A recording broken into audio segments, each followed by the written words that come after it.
할렐루야. 주님의 은혜와 평강이 함께 하시는 우리 모든 성도님들의 아침이 되시기를 축복합니다. 10월 20일 목요일입니다.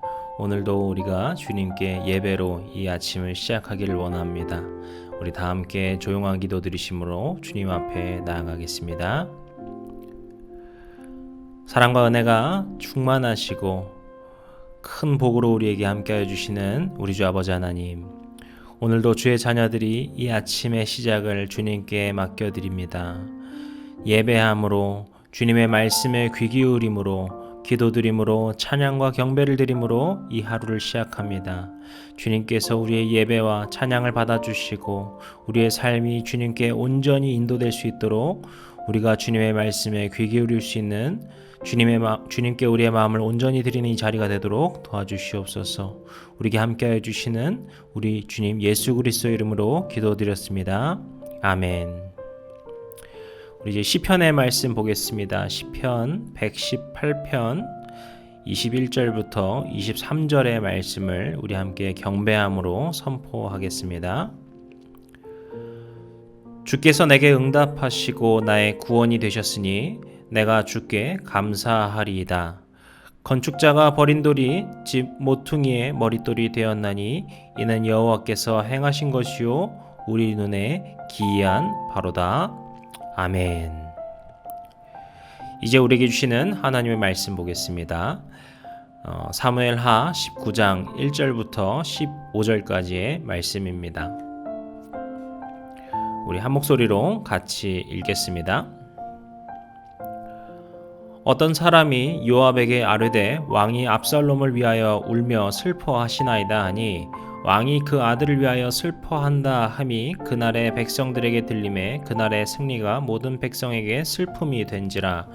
그날의 백성들이 싸움에 쫓겨 부끄러워 도망한 같이 가만히 성읍으로 들어가니라.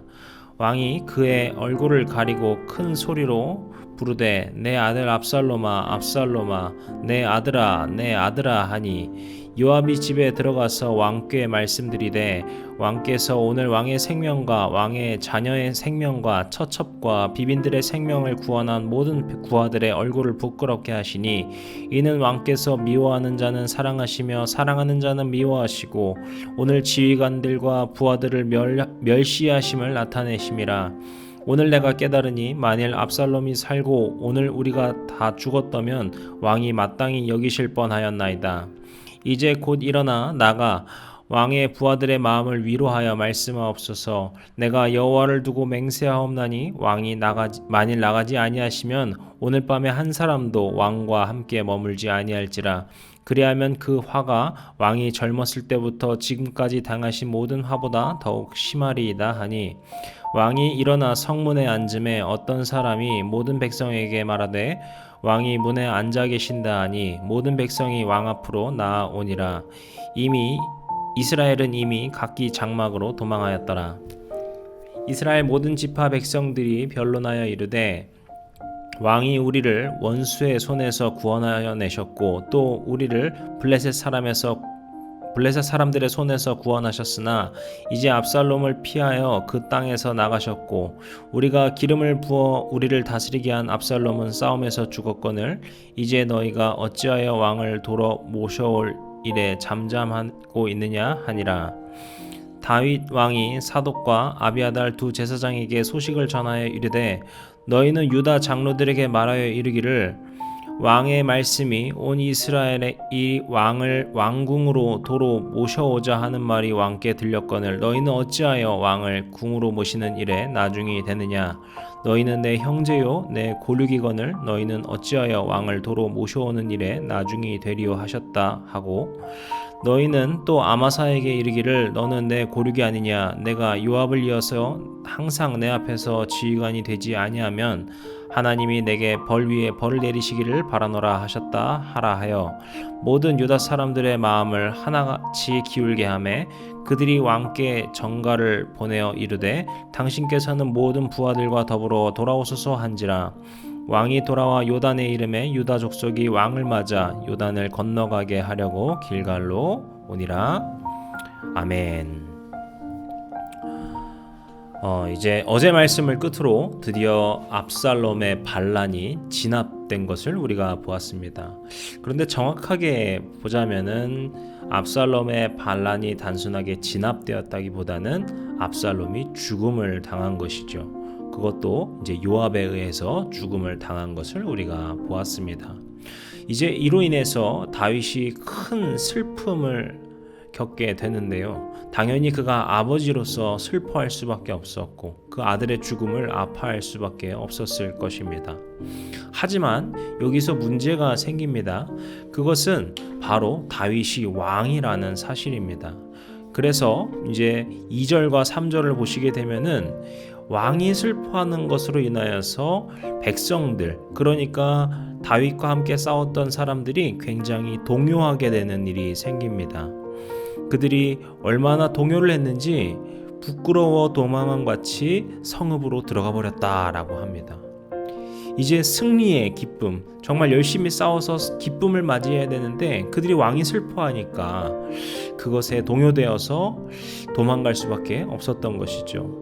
그러자 이것을 알게 된 요압이 이제 다윗에게 찾아갑니다. 그리고 두 가지를 이야기하는데요. 먼저는 아까 말씀드린 것처럼 다윗의 지금 이 행동은 부하들을 부끄럽게 하고 있다라는 것입니다. 심지어 요압은 어떻게 이야기하냐면요.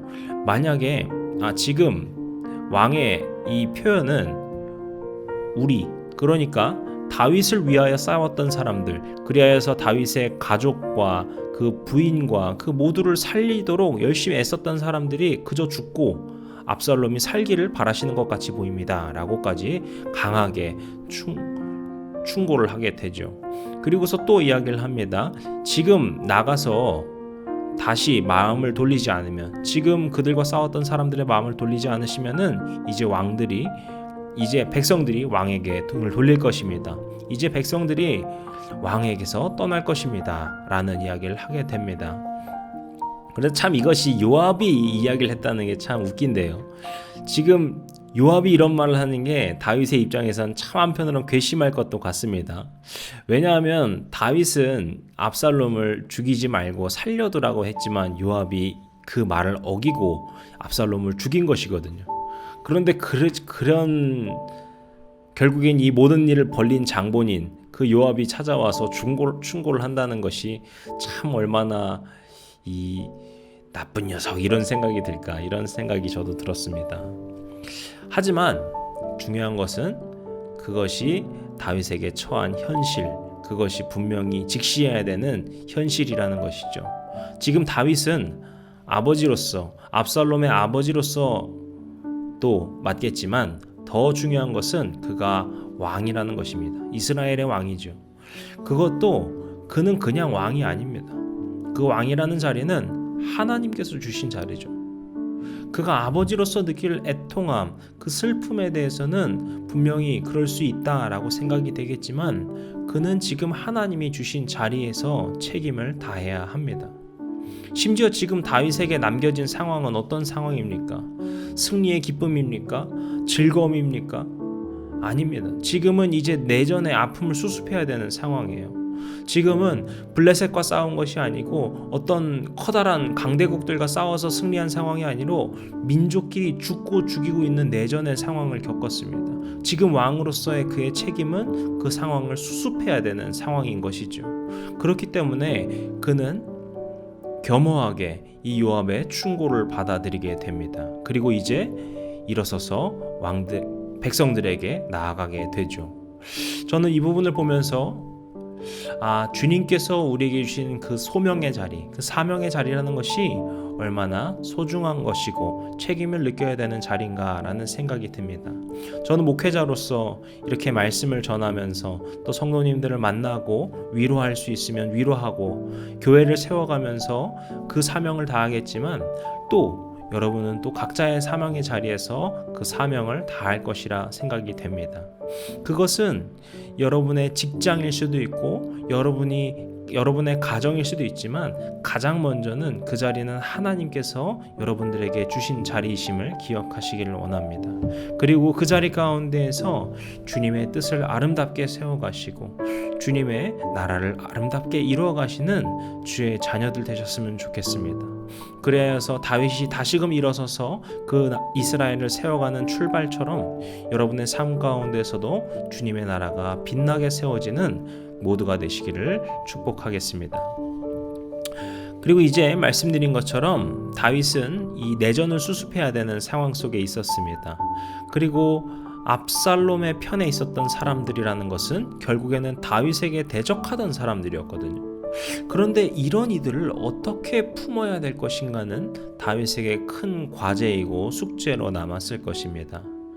그리고 9절과 10절에 보시면은 그 궁 안에 있던, 그러니까 다윗을 내쫓았던 사람들도 굉장히 혼란스러운 상황들임을 알 수 있습니다. 이스라엘 지파들이 함께 모여서 이야기를 하는 것이죠. 지금 다윗 왕은 우리를 구원하시긴 하셨는데 그래도 우리가 지금 그분은 나가 계시지만 이제 압살롬이 죽었으니까 다시 모셔와야 되지 않겠느냐, 이렇게 생각을 하면서 서로 이제 이야기들을 주고받고 있었습니다. 그런데 바로 이때 다윗이 사독과 아비아달을 통하여서 메시지를 보내게 되는데요. 이 메시지가 참 재밌습니다. 11절에 보시면은 다시 왕으로 모셔오라라는 나를 왕으로 모시라라는 이야기를 하는데, 이것은 9절과 10절에서 그들이 의논하던 것과 마찬가지죠. 마치 그들의 마음을 다 읽고 있는 것처럼 그렇게 사독과 아비아달을 통하여서 다윗이 그 메시지를 전했다라는 것입니다. 그리고서 12절에 가시게 되면은 이런 이야기를 합니다. 너희는 내 형제요 내 골육이다. 이것은 결국에는 우리는 하나된 민족이다라는 것을 의미하는 것이고, 더 나아가서 그들을 용서하겠다라는 다윗의 선포를 보여줍니다. 그리고 13절에 가면 또 하나의 제안을 하게 되는데, 이제 아마사를 부르게 되고 그가 요압을 이어서 총지휘관이 되라라고 합니다. 아마사는 압살롬 측의 장군이었는데요. 이제 그를 총사령관으로, 이제 총지휘관으로 세움으로써 일종의 정치적으로 타협을 한 것입니다. 즉 다윗은 자신의 어떤 정치적인 메시지와 수완을 가지고서 이제 그곳에 있던 사람들이 받아들일 만한 제안을 던진 것입니다. 그리고 그 결과가 14절에서 보여지게 되는 것이죠. 우리 14절 말씀은 한번 같이 읽어보도록 할까요?